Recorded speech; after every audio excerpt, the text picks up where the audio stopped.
Bonjour, bandeko nyonso bolandaka biso na kati ya basangwa Congo. Mbote ya mingi na ba internyoso basepela na mwana mboka Trésor Lumbu. Tozande awa. So landi biso awa te oyoki biso na yoka base. Toza kaka na cadre ya communication ya mokonzi ya mboka. Kala mingi te to banda otambola na Josué totalisa bino misala Fatia azosala na terrain na kozwa Josué na zwi Glody totamboli.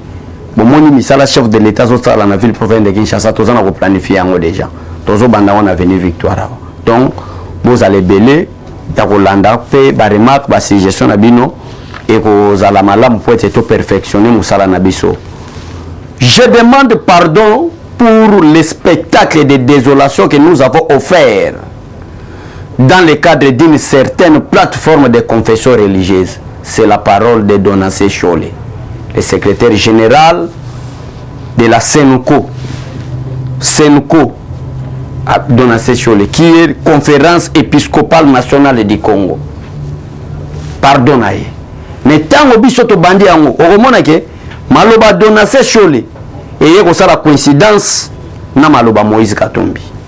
Après consultation aye Kinshasa Longwe azongi Lubumbashi peut fotomoni ambassadeur ya Zambie akomi kosengele visa ya espace Schengen abini libanda mboka na makambo kenda osala toloba lubango ebele aya kozonga na fa consultation na alba que je ne peux plus quitter l'union sacrée à cause de la paix.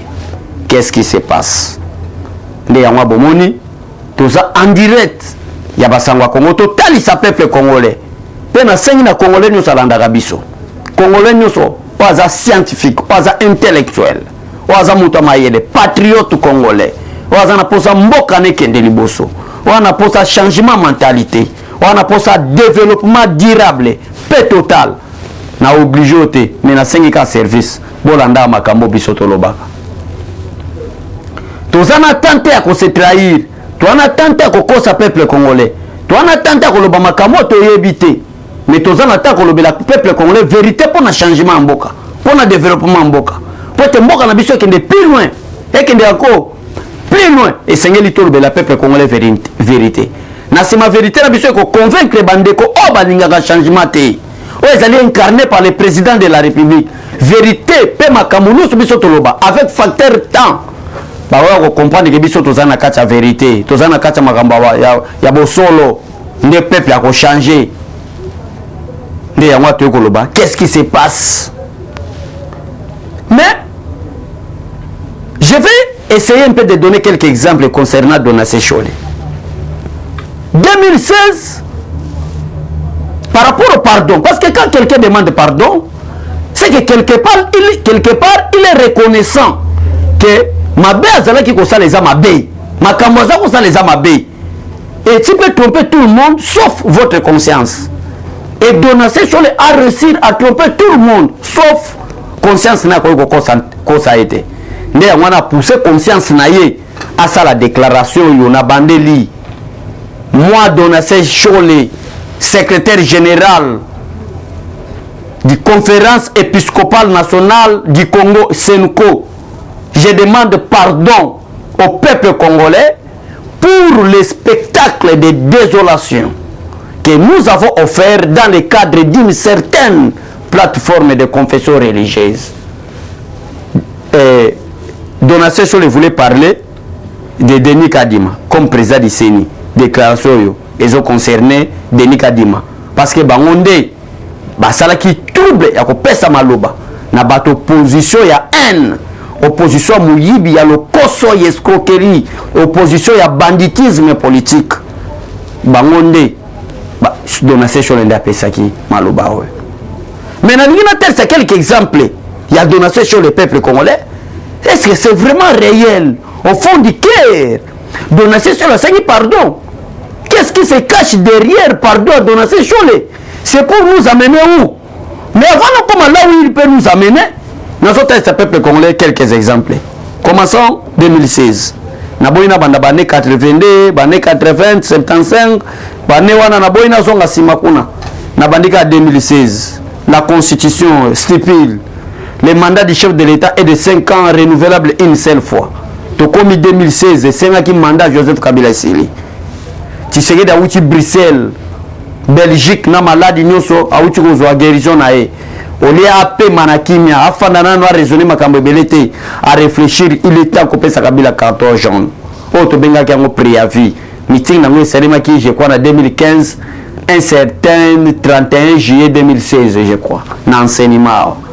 Alors bilo kola Kabila boy ko organiser l'élection. Na to teste quelques éléments.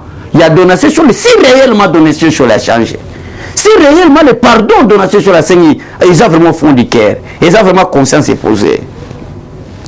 Tu sais que dans le but, au Kabila, le 19 septembre 2016, carton jaune, le lendemain, on a Tongo, le 20 septembre, Boyoka qui bayaki ko calciner ba combattant ya IDPS na kacha siège parce que ba pesi Kabila carton jaune. Kabila a raison, na respecter constitution, na violer, mais toyokana akeko kutana na ba père spirituel. Parmi les pères spirituels, Oyo akenda kokutana bango, il y avait Utembi, il y avait cardinal Mosengo, il y avait l'actuel cardinal Fridolin Ambongo, il y avait Donassé Chole, il y avait Utembi akutana bango. Alors bi vima kambotien Tshisekedi dans son salado bimisa peuple na balabala peuple ba okufa. Boke de koyebisa, c'est Kabila qui envoie les pères spirituels que j'avais de citer les noms. Boke de koyebisa Tshisekedi wa mulumba na anazotika pouvoir, mais zotika pouvoir na consensus aya toyokana. Nde ya mwana bomona ki to benga dialogue ya centre interdiocésaine ya Senuko pepe nsuba bengo dialogue ya Senuko to komi na dialogue ya Senuko quelque chose ezala qui prévient ça la kaka 2 à 3 jours pour éviter chaos ya le 20 décembre. Kabila manipulé en au-delà plus d'une année. De 2016 toleki, 2017 toleki, tu veux appliquer en 2017 pour comme en 2018 pour organiser l'élection au Fatia Gagna. Mais exemple ni na ligne tiré na Donassé Chole wana peuple congolais. Exemple ni na ligne tiré wana Tshisekedi a voyagé dernier voyage na Bruxelles pour être kende kokufa. A vu enveloppe les défauts. Maintenant je vais monter les défauts et les erreurs de Donassé Chole par rapport au pardon demandé au peuple congolais. Tu sais, dans le but, je vais voyager. Mais le cas de dialogue comme il souka, n'a pas tika lettre, n'a pas père spirituel, bah oh bah yaki ko proposer ngai, n'a pas Kabila carton rouge, t'es toi na supporter tumbambo kati. Na kati ya lettre tiens Tshisekedi, ezaki kombo ya Pierre Lumbi qui va diriger le Sensa na place Olengankoyi. Il y avait le nom de Félix Antoine Tshisekedi Tshilombo qui va diriger la primature na place ya Tibala à l'époque. Ba kombo wana tient Tshisekedi azu yango apesi yango la Senuko à travers Donassé Chole. Donassé Chole wangana que Tshisekedi atikele kombo Félix Tshisekedi le la premier ministre atikela kombo ya Pierre Lumbité comme président Sensa. Jusqu'à présent Donassé Chole a senga pardonné. Wana première erreur et défaut ya Donassé Chole. Deuxième défaut, il y a Donassé Chole par rapport au pardon demandé. Parce que moi, je vous ai déjà pardonné, mais je suis en train de faire des analyses par rapport au pardon demandé. Parce que quelque part, les gens me souffrent. Que bateau so bondimi pardon à bango président Kena Loyenge. Na 2023, bah ça la présidence surprise n'engue basala na Genève. Basala la Martin Fallou même ba campagne na kacha l'église, mais soit disant ba père spirituel, bateau balinga changement. Bango nyo so ba comme numéro 4 na kacha église, balinga ba memela biso même tribalisme. Mais heureusement Dieu est bon. Pouvoir Félix Tshisekedi, pouvoir Mogauti Panzambe, pouvoir Makilate, pouvoir Obama peuple congolais, pouvoir trahir société congolaise, mais pouvoir Moko, il y a changement de mentalité, pouvoir Moko où la justice est au-dessus de toute personne, pouvoir Moko Oyu Ezoluka et même changement de développement na Kachamboka. Le pouvoir à président Félix Tshisekedi. Et j'accepte aussi le pardon. Peut-être les combattants, peuple congolais, on va s'appeler en Mboka Trésor Lumbu, en Mboka Trésor Tika radicalisme. Il n'y a pas aucun problème de radicalisme ici. J'ai déjà accepté le pardon de Donassé Chole, mais tout simplement des analyses politiques on a ça là par rapport à 2023. Qu'est-ce qui se cache? Pourquoi directement Katumbi demande pardon, dit bon, na wuti libanda mboka, en attendant libanda mboka Katumbi, et zali pour être akende kokata ba alliance au président Félix Tshisekedi asali. Et akendaki kwa kize président Félix Tshisekedi, yonanga ba congolais de père et de mère, na libanda mboka pour loba ete, parce que Moïse Katumbi maintenant officiellement andimi kaza juif. Officiellement, ake ofunda président Félix Tshisekedi na diplomatie asali, pour na koloba ete, président Félix Tshisekedi na ba congolais de père et de mère, ba lingite na comme président de la République, pour na zande konabino juif. Ça c'est Moïse Katumbi a déjà accepté. Mais au moment que le pardon de Donassé Cholé et c'est coïncidé n'a pas propos à Moïse Katumbi. Comment Moïse Katumbi a le bâti que ligne rouge. Dès que Denis Kadima est confirmé comme président de la CENI, en tout cas, je vais quitter l'union sacrée. Ce bolingi n'a pas appelé vidéo, boye bi YouTube les amis, non de belo ko vidéo, mais ceux qui bolingi bo mon appel vidéo ndinga zol baké et vous à la ligne rouge. Oh batu bako ko dépasser en côté. Ligne rouge, Denis Kadima confirmé, président de la CENI, Moïse Katumbi a sali consultation. Aïe na Kinshasa, bato Kinshasa ba bengani, bali to na posa ba consultation na yawate. Puisque nous allons soutenir le président Félix Tshisekedi parce qu'on a compris que le changement est entre ses mains. Moïse Katumbi a sonné le Bombashi. Alors je vais continuer avec des consultations à Lubumbashi. À combien à Lubumbashi à cette consultation, ma moto est montée avion voyager. Après ma voyage, je vois qu'il nous trahit Libanda. Au nom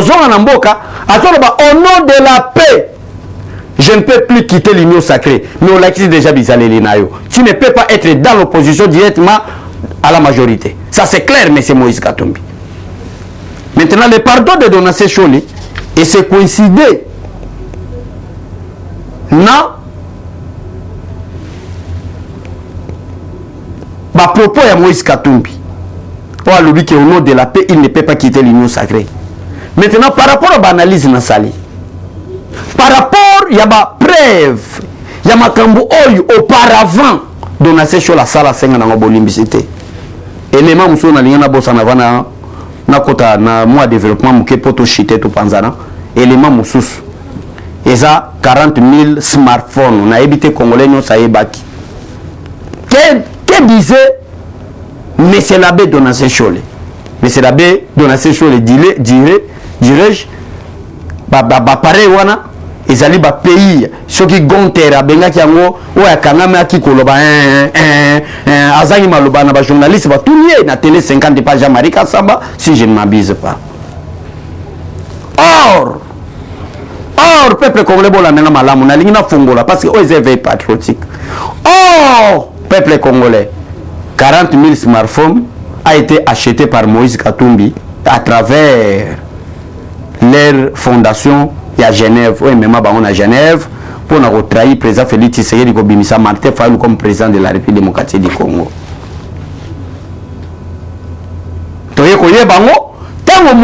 Olivier Kamitata Bimal dit que nous avons dépensé l'argent. Nous avons dépensé l'argent pour nous recevoir 40 000 smartphones pour contrôler l'électorat Nabiso. Pour une église catholique. Ici, c'est le problème de la nation. Ici, c'est le problème d'État. Ici, ce n'est pas le problème de la foi. Si vous avez besoin de la foi, allez à l'église. Ici, c'est la politique, l'analyse. Car si le pays va mal à cause de la politique, il y a malam que l'euro mususa malunga et gotiko tambolate. Moïse Katumbi a le katina ba TV5 Moïse Katumbi et Donassé Cholé le katina ba TV5 monde ba RFI à ça la déclaration. Maintenant, quelle est ma préoccupation? Je vous demande, peuple congolais, que Nasengi déjà Nandimi Bolimbi c'est à Donassé Cholé. Mais, Toyo Katele Mikoleko, il y a que toujours que le dialogue. Toyo Katele Mikoleko, il y a. Bon, ben, on est sous candidat Moko, parce qu'en tant que serviteur de Dieu, qu'est-ce que vous devez faire? Vous devez attirer l'attention à peuple congolais. Vous devez tirer les oreilles à peuple en tant que père spirituel. Vous devez voter changement. Vous voter la conviction. Vous voter mon côté comme côté. Mais Donassé Cholé la campagne en 2018, voter numéro 4, créer un peu tribalisme. Et tribalisme, c'est qui accentué. Et c'est qui à cause de affaire politique, on est basé à affaire religieuse. Maintenant, est-ce que, pardon, il y a Donassé Cholé. Nazo bandera malobana ya lobaki peuple congolais peut-être na ndeko bakuti biso na katikati Alors, moi, Donassé Cholé, je demande pardon au peuple congolais pour le spectacle de désolation que nous avons offert dans le cadre d'une certaine plateforme de confession religieuse. C'est des propos de Donassé Cholé.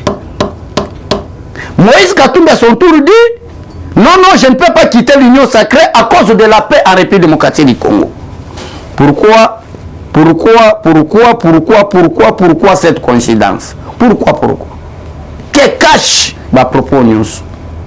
Et ça c'est que toi que le temps c'est déjà révolu, moi je que de lecture, ça que de dialogue. Est-ce que c'est pardon qui coïncide avec le pardon de Moïse Katumbi qui ne veut plus quitter l'Union sacrée à cause de la paix? Et Donassé Cholé de son côté demande pardon pour toute désolation qu'on a offert dans le cadre d'une certaine plateforme de confession religieuse. Tout cela un jour que tout est dialogue au peuple congolais. Mais en toute réalité, ndeko Jérémie place tozo chitangwana, ndeko Ransi, ndeko Josué, staff technique ya basangwa Congo, wana tomoni boss na biso. Est-ce que ekozalate? Est-ce que ekozalate? Poète, toke de dialogue. Que cache ce pardon-là? Pourquoi ça coïncide avec le pardon de Moïse Katumbi? Pourquoi au même moment? Pourquoi je demande en tant qu'analyste et communicateur politique? Mais nous sommes là, nous soutenons les chefs de l'État congolais.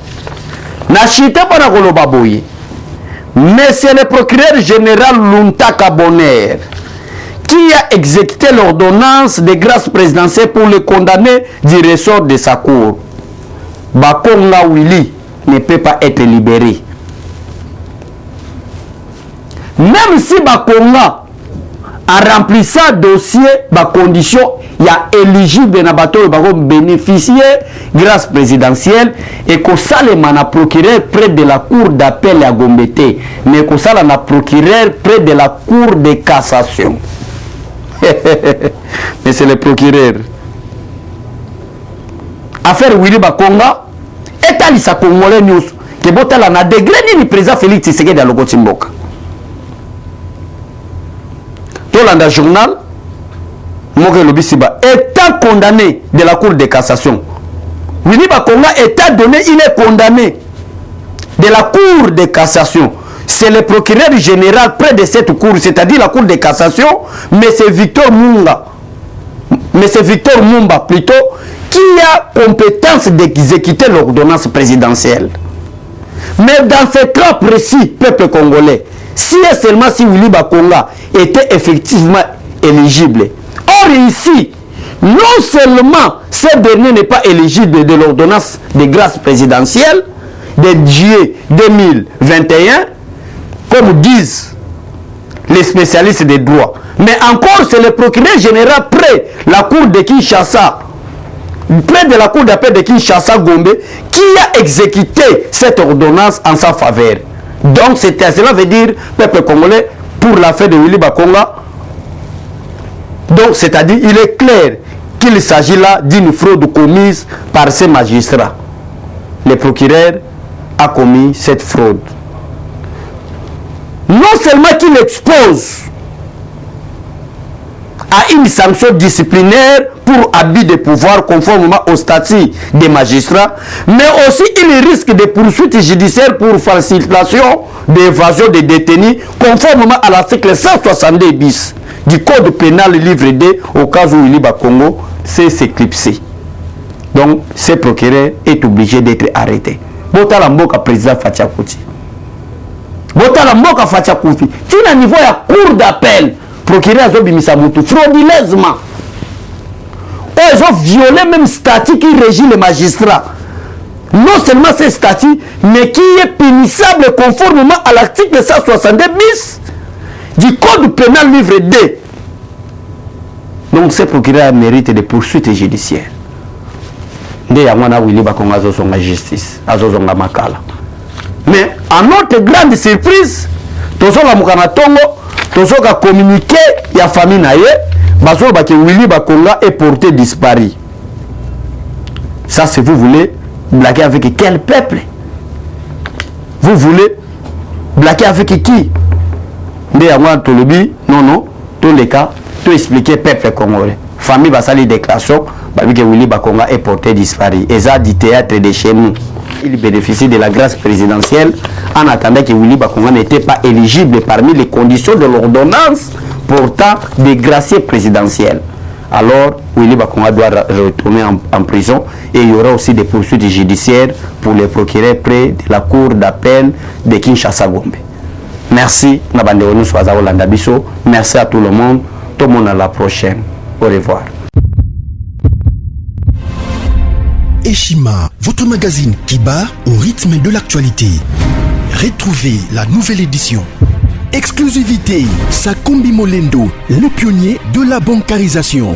Le ministre des Affaires foncières a signé le 3 juin 2021 avec son collègue des Finances l'arrêté interministériel portant bancarisation des opérations foncières et immobilières supérieures ou égales à 10 000 $ américains. Une première en RDC, concrétisée par celui qui fait figure de porte-étendard de la numérisation et de la sécurisation des titres fonciers. Aimé Sakombi Molendo est de plein pied dans la matérialisation de sa politique qui suit la vision du chef de l'État, Félix Antoine Tshisekedi, celle de faire du numérique un levier d'intégration, de croissance économique et de progrès social. Nation, gouvernement des warriors, bilan de gestion des 100 premiers jours du gouvernement Samalou Kondé. SONAS, le DG Lucien Boniemé Ekofo présente un bilan largement positif pour les grandes réalisations du premier semestre 2021.